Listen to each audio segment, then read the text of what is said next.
Alright, now that we're done talking to Vigil, thank God, Hooray, I can walk again. My legs are falling asleep. we have one more. Yeah, you should be like just lumbering over to the control panels, like, oh. We have exactly one more driving section between two elevators. Man. Do you know what would also have been good? During all the talking sequence, you just have Paper Mario and whatever partners that just falling asleep at that point. I have no idea why that elevator wouldn't just open up. it was sort of being stubborn there. Anyway, I actually did level up at some point during all of that. Yeah, there was a level up icon as soon as the conversation ended. I guess it felt it felt generous because you spent so long talking to it. Anyway, back into the armor. And what else am I going to do here? I forget.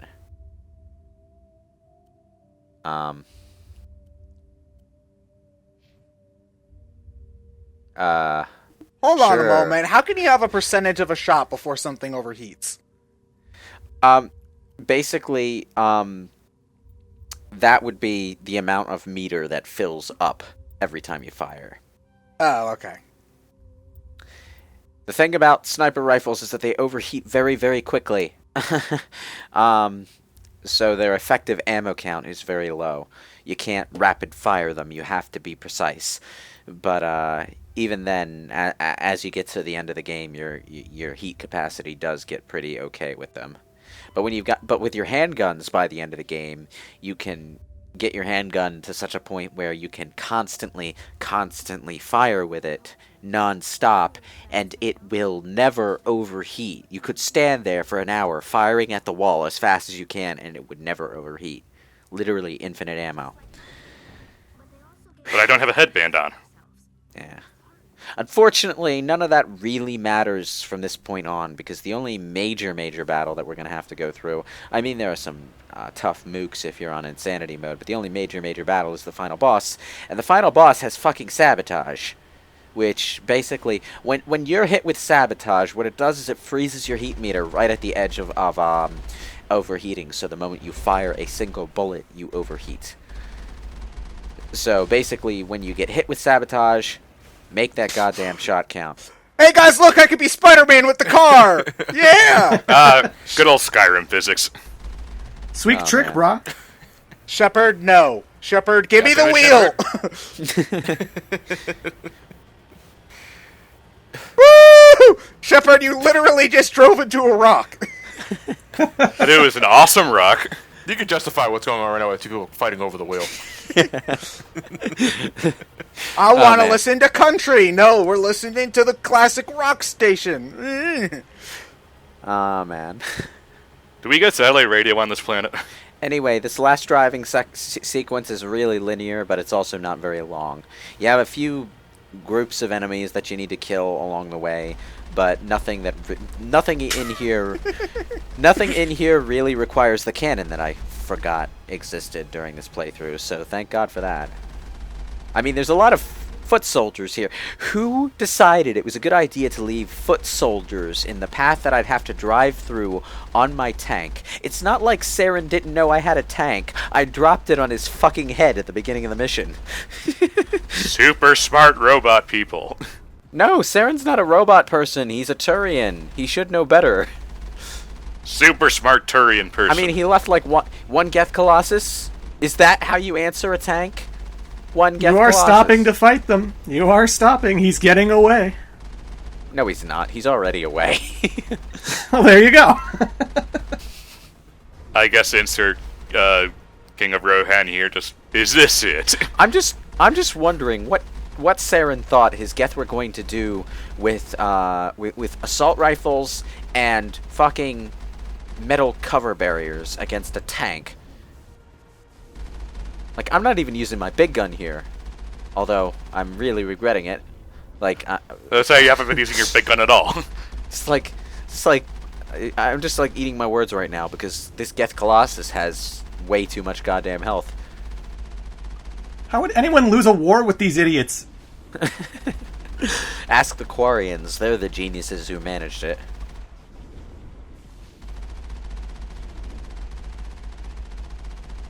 Ah, jeez. Riveting gameplay. Shepard, I can't believe I'm saying this, but your strategy of move out of the way and stand there and shoot is working. Oh, man. Also, high explosive rounds. Probably simultaneously the most ridiculous and useless gun mod in the game. Basically, when you attach a high explosive round mod to any gun, it shoots your overheating rate through the roof, but gives you a massive goddamn firepower boost. You can make the shotguns deal a ridiculous amount of damage with that, but they also overheat every time you fire them. So, I just don't really see the point. I suppose it would maybe turn the handgun into something formidable, but at that point, just use your goddamn shotgun. Maybe if you're playing an adept and the only weapon that you have proficiency in is the handgun, then the high explosive round might actually be worth it. But ugh.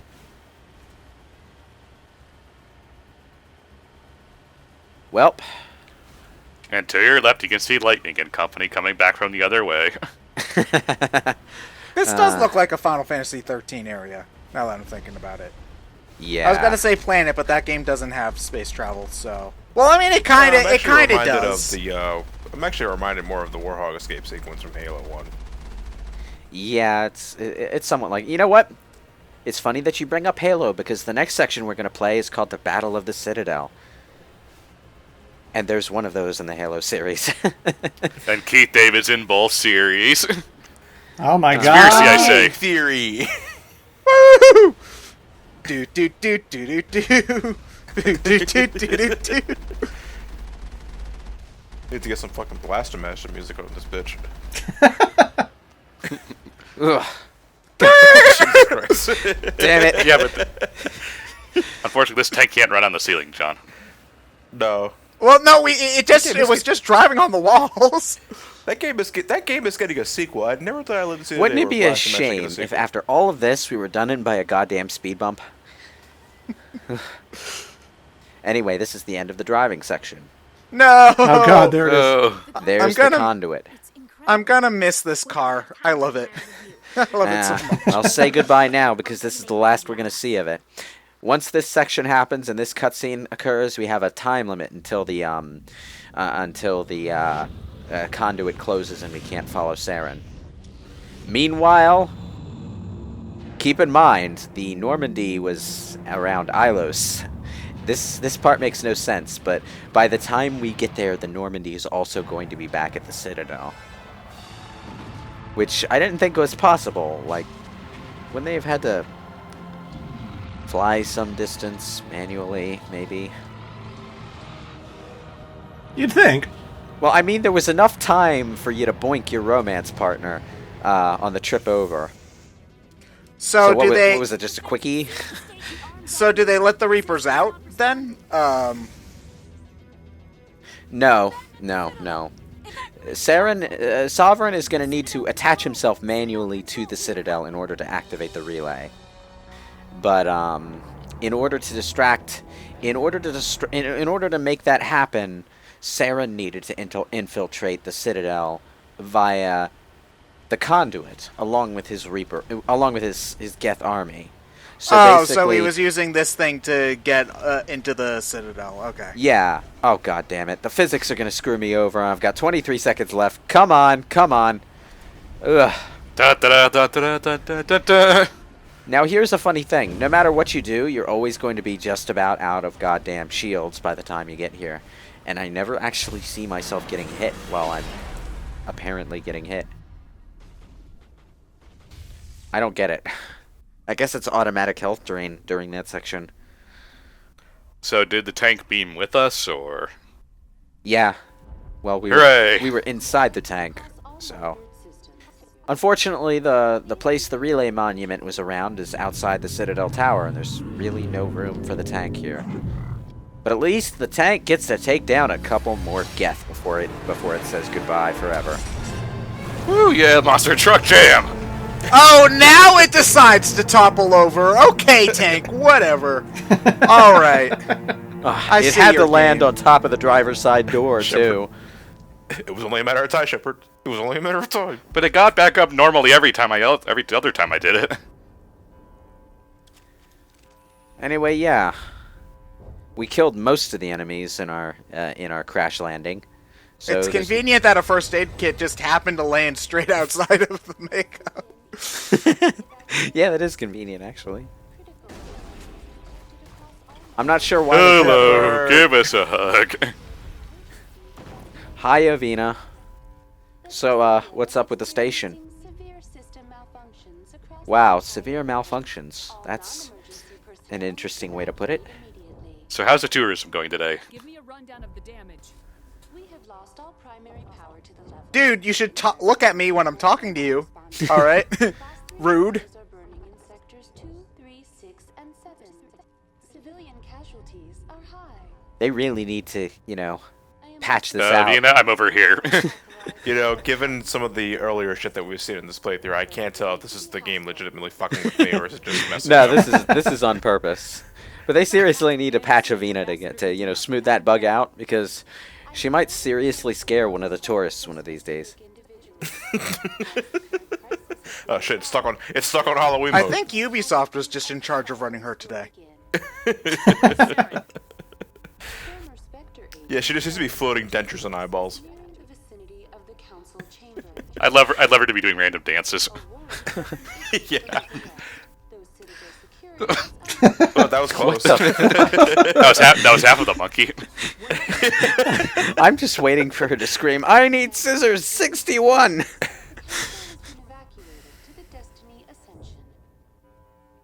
Anyway, yeah, that is your confirmation that the council is on board the Destiny Ascension right now. Better hurry up. Yep. Now this next sequence is actually pretty cool. And it's a pretty good combat section to boot. It's not particularly difficult, at least not unless you're playing on Insanity mode, in which case those Krogan will really fuck you up. But it is a fun section. You know, the long-ass elevators we've been complaining about this entire time. Saren, what was wrong with your face? And why is everything on you chrome? He's so angry at the Geth at this point that he's just shooting his own troops. Ugh. Oh, the Doctor Doom. No, Doctor Doom never really did that. Who was the guy who... The thing about Saren right now is that he's actually channeling some of Sovereign's consciousness. So it was actually Sovereign who shot that Geth. Wow. You pointed out that order really good, but like everyone was in front of you and looking the other way, so I'm not really sure how they knew to fire. Oh shit! And yeah, this is Sovereign's tactic. Basically, his shields are so good that the Council fleet have no chance of taking him down quickly enough to stop him from getting in. So with Saren on board the station, he was able to shut the Citadel's outer wall just as he entered, so that the Council fleet couldn't follow him in. Good thing Protagonist is here. Yeah, indeed. Okay. Slowly descending on the tower. Bum ba bum. If Bum bum bum bum. If the volume was up high enough that I could hear the excellent music they were playing over this scene, this would be really fun to watch, but when the volume's this low, it's just kind of like, okay. Mass Effect, the slow motion picture. Yeah. Now, as soon as he links up with the tower, the elevator stops. So instead of a long, boring elevator ride, we're gonna take the stairs. How many floors is this place? 20,000. Ugh. I'm gonna get my steps in. It's a pretty decent distance. Fortunately, we're outside in space, so there's not really much gravity here. So this is like that, kind of like that one mission in 7 where you can choose to take the stairs or just go through the front entrance. Yeah, except, well, a lot more exciting, because we're going to be fighting our way up. Now, the thing about this section is that there's no gravity. You're standing here with magnet boots, essentially. But by that same token, if you use Singularity, Lift, or anything that sends the enemies flying, they go off and they fly off and they're dead. So Do it. It's except in an area like this where there's a ceiling. Oh. Okay. Well, geez, that wasn't a very effective ambush. Watch out, they're ruffled. Protect the queen. Which one's the queen? I like how that guy was hiding behind a pillar to surprise me, but he didn't notice me walk around it, so I just sort of shotgunned him in the face. Man.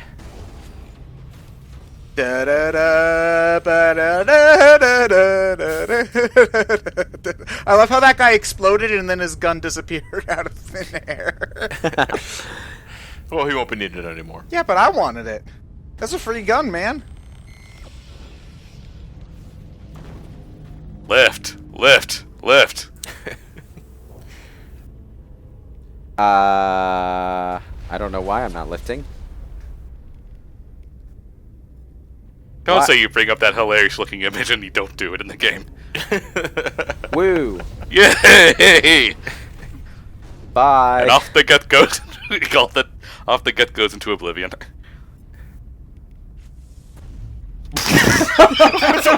wait, did he just trip? What the fuck was that? That was Liara. That was Liara hitting him with a throw. Actually, It looked like he tripped. Careful, buddy. yeah, that was Liara hitting him. Someone should really put a wet floor sign here. Like, how reckless. That was Liara hitting him with a biotic throw. Just sent him flying. God, the gameplay of Mass Effect is so good.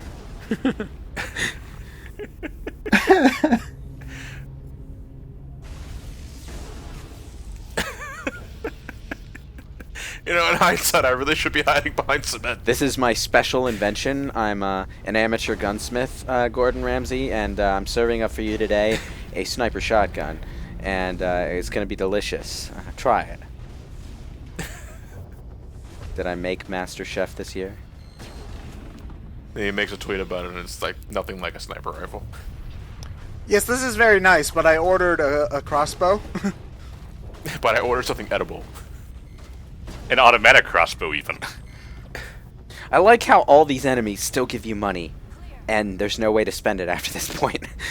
I mean, New Game logically Plus. I know, Well, maybe an ed- maybe a vending logically I know machine you get to nearby. keep it for New Game Plus, but it's like, okay.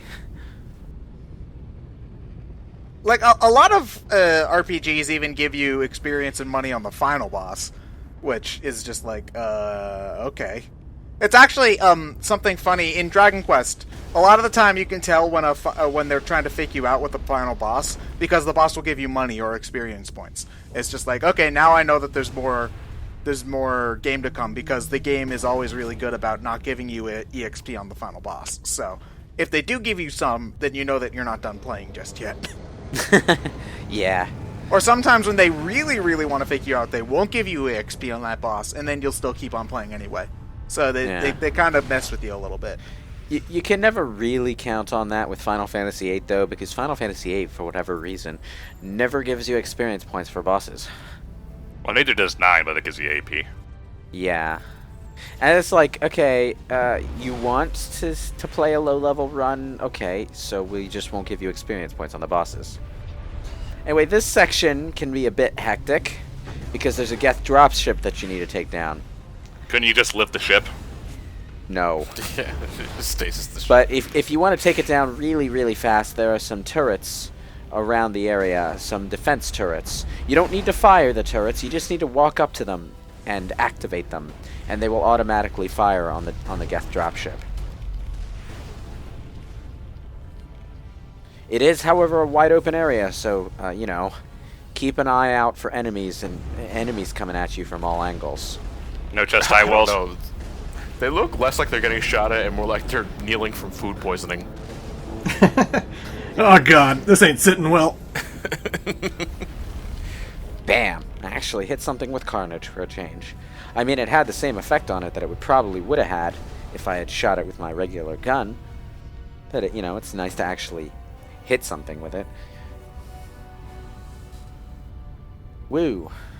Okay. Sir, she's just standing there. What do we do? Nothing. She just does this from time to time, alright, guys? Just, we learn to ignore it. Okay, good. Back to the mission. You see, it's very convenient. All of our enemies do it at the same time. Lift. Yeah! Yeah. Oh man, he's actually falling back down. Aw.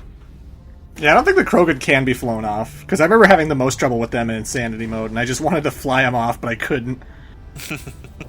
Man.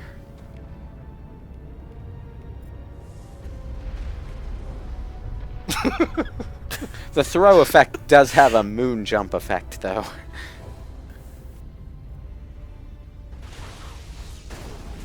Curses! I almost had her! What the? Wave dashing? Death by wave dash. Oh man. Okay. Well. Alright. This game looks painfully easy if you just push and lift everything. You would think, but part of the reason that it's as easy as it is because I've got the weapons that you won't actually have on your first playthrough. I think the Spectre Master weapons only become available after you've beaten the game once. But you started at level 1 for this playthrough, right? Yeah. So do But- you get to choose what level whether to carry your level over or not?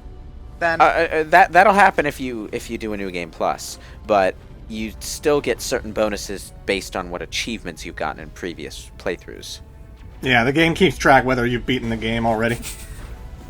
and you'd probably have to delete the save file on the system, like all of it, in order to start fresh, basically. Or do a new profile. Yeah. Well, I was gonna say, yeah, I'm not sure, because, like, the profile will always keep the achievements, even if you delete the save file, so... Yeah. Like, there's no way to tell, like, my Xbox profile, no, I course. didn't unlock this. Erase Of course. it. Oh. Oh, God!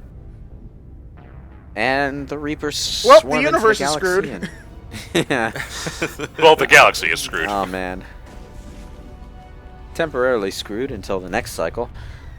There is actually the Reapers win ending for Mass Effect 3, but it was added in the extended cut. So basically, then the cycle just happens all over again? Basically, you have the option not to activate the Crucible, because basically, one of the things that people complained about in the original ending was, I don't like any of these choices, they all suck. Why can't I just not do any of them? So they added an option where you don't do any of them. And it is actually a pretty thoughtful ending, because in the original game, before the extended cut was added, there was this little friendship subplot with Liara where she had these info capsules that she was going to bury on all these planets just in case they lost the war. So it turns out, if you don't use the Crucible, the next cycle finds those and defeats the Reapers instead. Oh, that's actually pretty cool. Yeah. Yeah, I like that ending. I mean, I never choose it, but I'm glad it's there. It's interesting. Well, I mean, humans, Asari, Krogan, everything's dead, but still. Oh, damn. These rocket turrets, I swear. Liara! Actually, I think that one was Liara. Oh, jeez. Slow motion falling. Can you imagine how awkward it would have been to see that if I had romanced her? Jesus Christ. Woo! Bye! You can see my house from Okay, dude, come on. He was already floating off to his death. You had to shoot him. Yeah, it was a mercy killing. No free rides. Boom! Oh, jeez. Whoa. Okay. Run! Just shoot it, Fox. No, it's too far away. Yeah, I know. Dude, your shotgun goes like entirely across the map. Yeah, I know, and this is a really, really long section.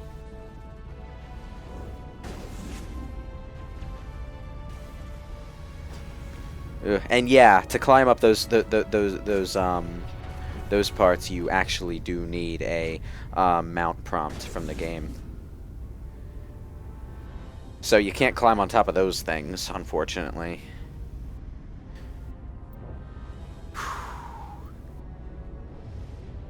Oh. I have a gun called a katana. It's kind of like that one gun from Resident Evil. It's called Samurai Edge. It's a handgun. Okay. Saved. And let's go.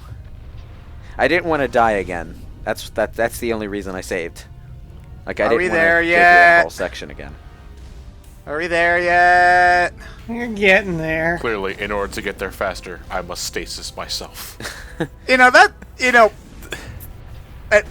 kind of reminded of the ending of The Martian, where the guy pokes a hole in his suit and tries to use the air pressure to push him towards the spaceship. Like, you could theoretically do that, like, be like, okay, Liara, I'm gonna push you towards Sarah. Ready? Wait, what? Whoosh! Ah! It could work. Wasn't that basically what Squall did when he was drifting in space trying to catch Rinoa? Like shooting air in whatever direction he wanted to fly away from? I don't know. Honestly, I like The Martian, so I'd rather believe that Ridley Scott didn't copy freaking Final Fantasy VIII for its ending. So I doubt it, since Final Fantasy VIII was probably a lot more recent than that. Now the Martian, no, The Martian came out like this year. Like, oh, did it? Not this year. It came out like 2 years ago. 2 years ago. Yeah, Huh. Stars Matt Damon. Yeah, it's a great wow. movie. A guy. Matt Damon. I thought Yeah, it he was some gets- older movie. Huh, No, okay. it's about a NASA crew. They land on Mars. They're about to leave. One guy gets left behind, and it's all about trying to get him back to Earth. It's a fantastic movie. You should watch it. But at the end, when they're trying to save him, he's up in space and he's like floating there, and he pokes a hole. He says, "I'm gonna be like Iron Man." He pokes a hole into his suit, and he uses the air pressure from his suit to push himself to the spaceship, and he like flies around in flips, and it's ridiculous. I love it. It was truly the best comedy of that year. I hear the book's even more non sequitur heavy.